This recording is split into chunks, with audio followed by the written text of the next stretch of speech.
Salut, c'est Florian, bienvenue dans cette nouvelle vidéo. Dans cette vidéo, je vais te présenter les 5 meilleurs ETF pour PEA à acheter ce mois-ci. Dans la vidéo d'hier, je t'ai présenté les 5 qui ont le mieux performé, qui sont les plus intéressants. Pourquoi pas à revendre ce mois-ci si jamais tu en as une assez grosse quantité. Aujourd'hui, je te présente les 5 qui ont le plus baissé sur le mois dernier et qui restent bien évidemment très intéressants, tout aussi intéressants que les 5 que je t'ai présentés hier sur le long terme et donc qui sont potentiellement les plus intéressants à acheter ce mois-ci. Je commence par celui qui a le plus baissé, je ne vais pas te faire monter crescendo, on va commencer par le plus intéressant ce mois-ci, c'est le Lixor Nasdaq 100, tout simplement un ETF disponible sur PEA qui est sur le Nasdaq 100, donc qui est sur les 100 plus grosses capitalisations américaines dans le secteur de la technologie, donc Apple, Microsoft, Nvidia et plein d'autres actions comme ça, comme Google, ainsi que l'action Meta du groupe Facebook, Instagram, WhatsApp, etc., etc., Intel et bien d'autres. Et donc, si on fait une moyenne de ces 100 actions et qu'on les réunit en une seule, donc dans un ETF sur le Nasdaq 100, et bien ce mois-ci, on obtient moins 3% sur cet indice et donc cet ETF peut être intéressant et donc même le plus intéressant à acheter ce mois-ci parce que ce mois-ci on a un marché qui est plutôt qui est plutôt bien remonté, qui a plutôt bien récupéré ses pertes des derniers mois, en tout cas de tout 2022 où ça n'a fait que de baisser. On a des ETF que je t'ai présenté hier qui ont fait plus 4, plus 5, plus 6 et même jusqu'à plus 17% pour un ETF un peu spécial que je t'ai présenté hier. Et aujourd'hui, je te présente donc des ETF qui ont fait entre moins 3 et plus 3%. Et donc le plus intéressant, celui qui a le plus baissé, c'est le Lixor Nasdaq 100 avec moins 3% en un mois. Et sur le long terme, il reste évidemment un des plus intéressants, si ce n'est le plus intéressant. Laisse-moi vérifier ça. En effet, ça reste celui qui est le plus performant sur 10 ans parce qu'il est à plus 457% sur les 10 dernières années, donc de novembre 2012 à novembre 2022. Il a fait 457% en 10 ans. Autrement dit, si tu avais investi 100 euros dessus il y a 10 ans, tu aurais aujourd'hui 557 euros, soit tes 100 euros investis plus les 457% de croissance. Pareil, si tu avais investi 1000 euros, tu aurais 5000 et quelques euros. Si tu avais investi 10 000, voilà, c'est toujours un pourcentage, donc c'est vraiment énorme. Si tu avais investi 10 000 euros, tu aurais 55 000 euros 700. C'est énorme.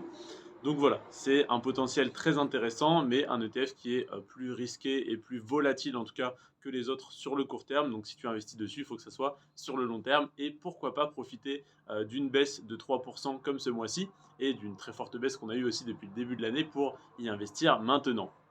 Donc ça, c'est le plus intéressant, le meilleur ce mois-ci.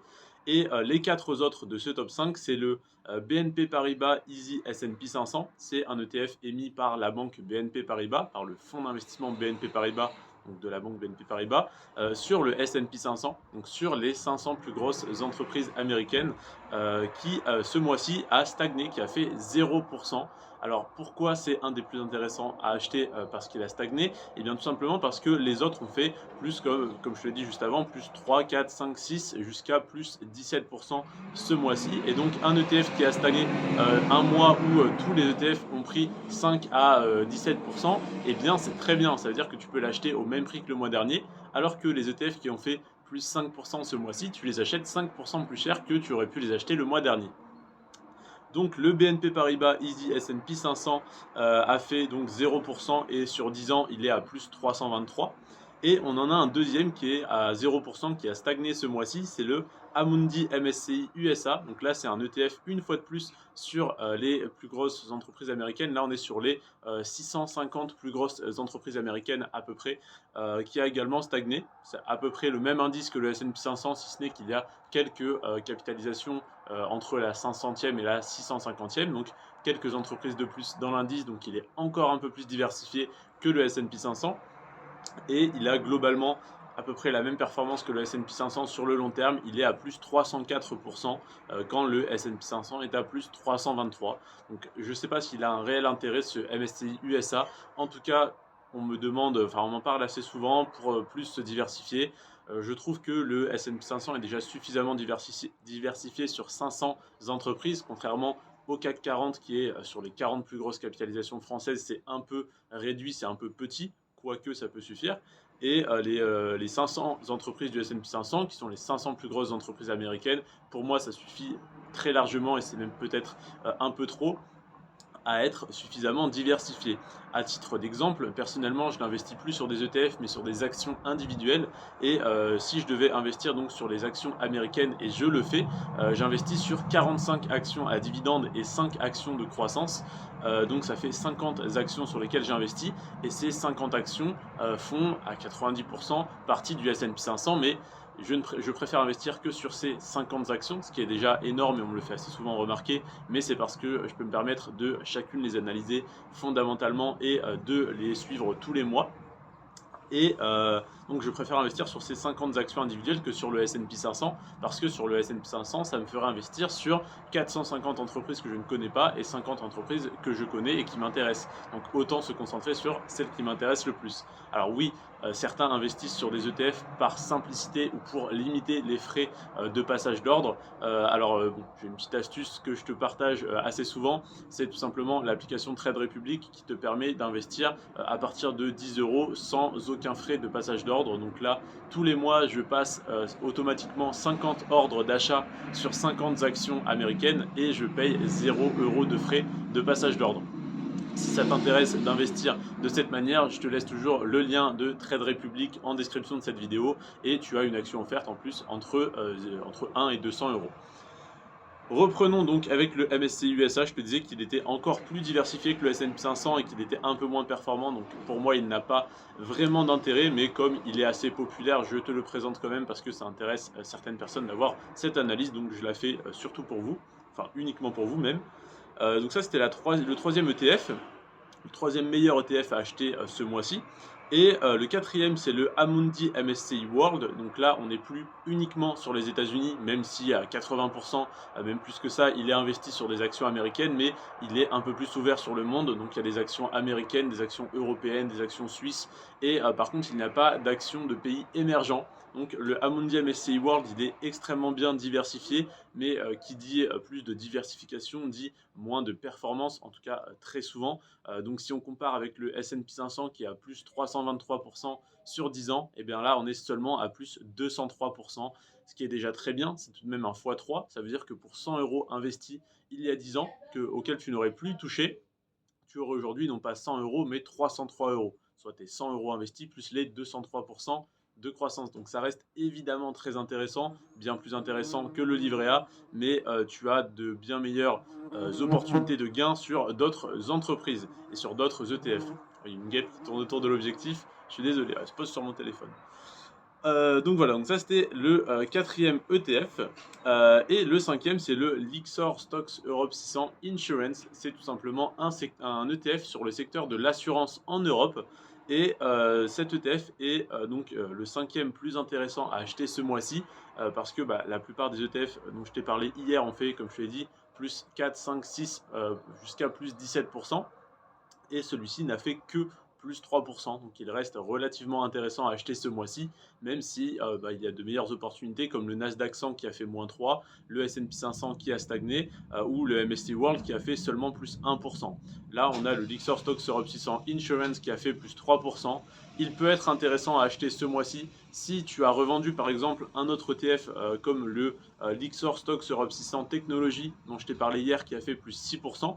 Et que tu veux racheter celui-là qui a fait seulement plus 3% ce mois-ci, ça peut te permettre de valider ton autre plus-value et de rentrer ou de renforcer cette ligne-là. Donc ça peut être intéressant si tu as un portefeuille axé autour d'une rotation sectorielle, selon les performances évidemment de chaque secteur tous les mois, donc un portefeuille que tu arbitres tous les mois, c'est-à-dire dans lequel tu vas acheter et revendre certains ETF tous les mois, ou si jamais tu as tout simplement envie de t'exposer un peu plus au secteur de l'assurance, ça peut être intéressant, mais pour quelqu'un qui investit de manière totalement passive sur des ETF, je te recommanderais bien sûr le Nasdaq 100, le S&P 500 et le MSCI World qui vont être vraiment les trois piliers de ton portefeuille, à savoir que le S&P 500 et le MSCI World sont très similaires, si ce n'est que le MSCI World est beaucoup plus diversifié et pas uniquement investi aux États-Unis.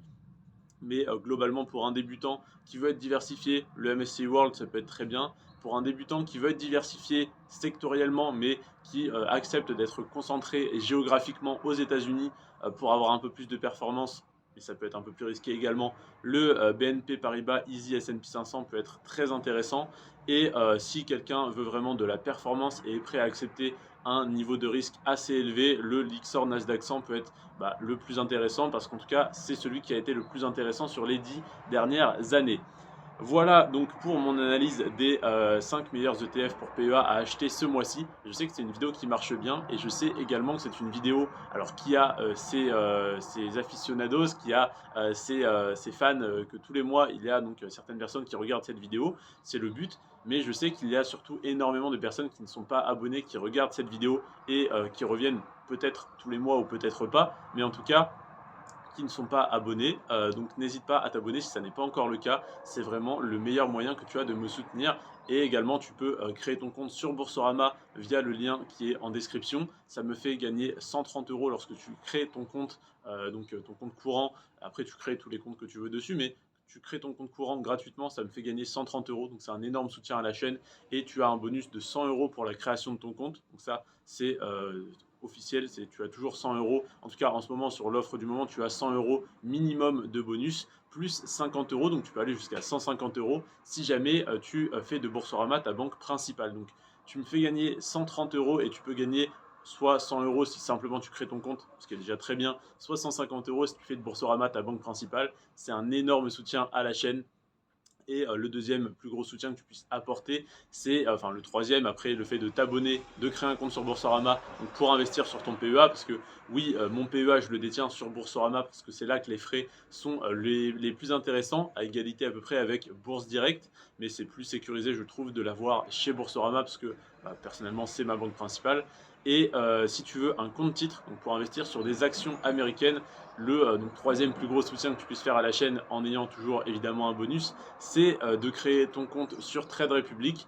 Et autant tu ne peux avoir qu'un seul PEA, ça c'est important de le savoir, autant tu peux avoir autant de comptes titres que tu le souhaites. Et le compte titre te permet d'investir dans le monde entier. Donc n'hésite pas à créer ton compte titre via le lien Trade Republic en description. Ça me fait gagner 25 € lorsque tu crées ton compte. Et toi, tu as une action offerte entre 1 € et 200 €. Je te remercie en tout cas d'être resté jusqu'à la fin de cette vidéo. C'était Florian, sur ce, prends soin de toi et de tes finances. Ciao.